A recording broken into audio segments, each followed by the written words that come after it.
আসসালামু আলাইকুম, ওয়েলকাম করছি রিয়াসাদ আজিম। ভিন্ন ধর্ম মতাদর্শের যারা শুনছেন সবার প্রতি আন্তরিক কৃতজ্ঞতা। আপনাদেরকে একদম এক্সক্লুসিভ একটা নিউজ জানাতে চাই, এবং সেই নিউজটা আপনারা ট্যাগ লাইনেই দেখেছেন, যে কারণে আমার এই কন্টেন্টটা এই মুহূর্তে দেখছেন। মোহাম্মদ সালাউদ্দিন, জাতীয় দলের সিনিয়র অ্যাসিস্ট্যান্ট কোচ, তিনি এই মুহূর্তে বাংলাদেশ দলের সকল কোচের coach, coach of the coaches. এবং তিনি অনেকটা অবস্থা দৃষ্টে মনে হয় যে বাংলাদেশ ক্রিকেট বোর্ডের ক্রিকেট অপারেশনস কেউ নাড়েন চাড়েন। মোহাম্মদ সালাউদ্দিনকে নিয়ে বাংলাদেশ ক্রিকেট বোর্ডের হায়ার অথরিটি, এই অথরিটিটা হচ্ছে ক্রিকেট অপারেশনস এর উপরেও যে অথরিটি রয়েছে, কারণ ক্রিকেট অপারেশনস আলটিমেটলি সালাউদ্দিনের লাগাম টানতে, তার বিতর্কিত ডিসিশনস গুলোকে চেঞ্জ করাতে ব্যর্থ হয়েছে, এবং এই ব্যর্থতার কারণে ক্রিকেট অপারেশনসকেও মাটুল দিতে হচ্ছে।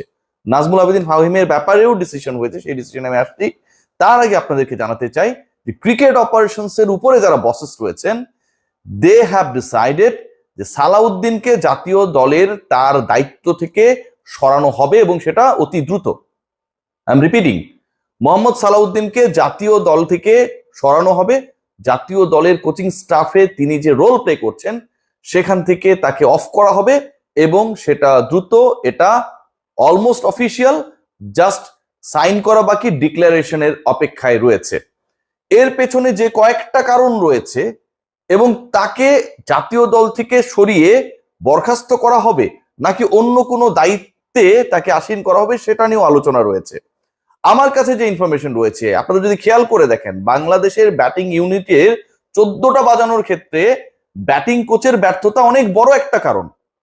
গতকাল লিটন কুমার দাসের সংবাদ সম্মেলনে আনফর্চুনেটলি আমি ছিলাম না, সেখানটায় গিয়ে তিনি বললেন যে কোচেসরা তো আর এমন কেউ না যে মাঠে গিয়ে খেলে দিবে, তারা পরিকল্পনা দিতে পারে, খেলতে হবে আমাদেরকে, কোচদেরকে দায় দেওয়া যাবে না। এই কথা তিনি বললেন সালাউদ্দিনের পক্ষে ব্যাট করতে গিয়ে, কারণ সালাউদ্দিন কুমিল্লা ভিক্টোরিয়ান্সের হেড কোচ। লিটন কুমার দাসকে তিনি সেই দলেরই ক্যাপ্টেন বানিয়েছিলেন, ইমরুল কায়েসকে ফর নো রিজন কনস্পিরেসি করে সরিয়ে।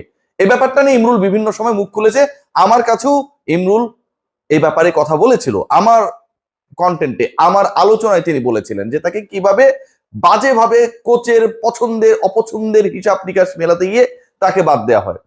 সো লিটন কুমার দাস সালাউদ্দিনের পক্ষে 34 বলে সবশেষ সিরিজে, মানে সবগুলো ম্যাচ মিলে 34 রান করে 100 স্ট্রাইক রেটে লিটন কুমার দাস। ফেইলিওর লিটন কুমার দাস সালাউদ্দিনের পক্ষে ঠিকই এমন স্ট্রাইক করলেন যেন সেটা হচ্ছে 500 স্ট্রাইক রেটে ছক্কা মারলেন। কিন্তু এই লিটন কুমার দাস তিনি কোচকে বাঁচান, তার ক্রিকেটারকে এক্সপোজ করে দেন। দেখেন লিটন কিন্তু হচ্ছে, আমি আর কি বলবো, যে ওই যে দুমুখ কি যেন বলে একটা, আমি নামটা ভুলে গেছি প্রাণীটার, ওই রোলে কিন্তু অনেকটা চলে গেছেন। তিনি খেয়াল করে দেখবেন যে তার ক্রিকেটারকে প্রকাশ্যে সমালোচনা করেন। শামীম হোসেন পাটোয়ারিকে তিনি প্রকাশ্যে সমালোচনা করেন গ্লোবাল মিডিয়ায়, not even in the press conference প্রেজেন্টেশনের ওই সময়টায় তিনি প্রকাশ্যে বলেন শামীম হোসেন পাটোয়ারির রেসপন্সিবিলিটি নিয়ে, হি প্লেড ইররেসপন্সিবল ক্রিকেট, এটা তিনি প্রকাশ্যে বলেন, তিনি বলেছেন। কিন্তু যখন কোচ, প্রিয় কোচের নাম আসে, তখন তিনি তাকে ডিফেন্ড করেন। যেই সতীর্থের সাথে ড্রেসিং রুম শেয়ার করেন, একই দলে খেলেন, একই মাঠে ফিল্ডিং করেন, একই সাথে পার্টনারশিপ করেন, সেই শামীম হোসেন পাটোয়ারিকে তিনি প্রকাশ্যে সমালোচনা করেন, কোচকে ডিফেন্ড করেন।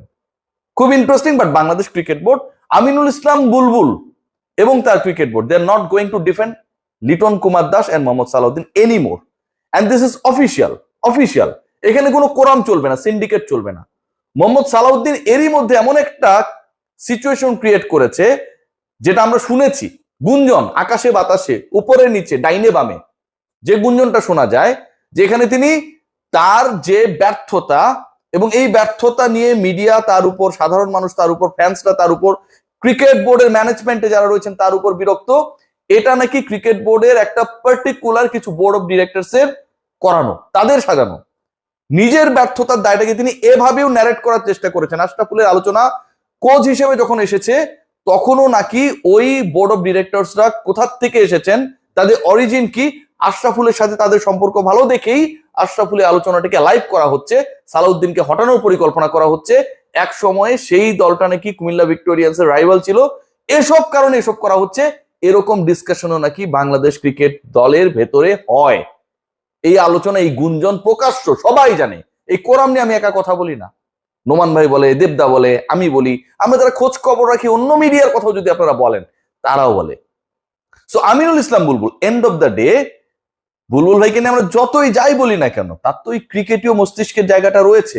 সালাউদ্দিনের থেকে তো বেটার ক্রিকেটার ছিলেন, সালাউদ্দিনের থেকে তো বেটার ম্যানেজার ছিলেন, সালাউদ্দিনের থেকে definitely 100 times better planner Aminul Islam Bulbul, our cricket board president, no doubt about that.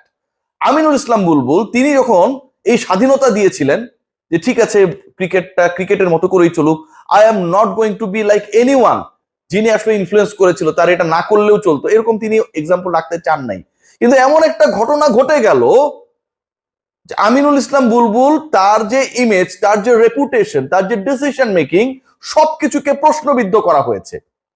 বুকে হাত দিয়ে আপনারা কেউ বলতে পারবেন না যা জাকের আলী অনিককে টেস্ট টি-20 ক্যাপ্টেন করা হবে লিটন কুমার দাসের অনুপস্থিতিতে, this decision has come from mister Aminul Islam Bulbul, কেউ বলতে পারবেন না।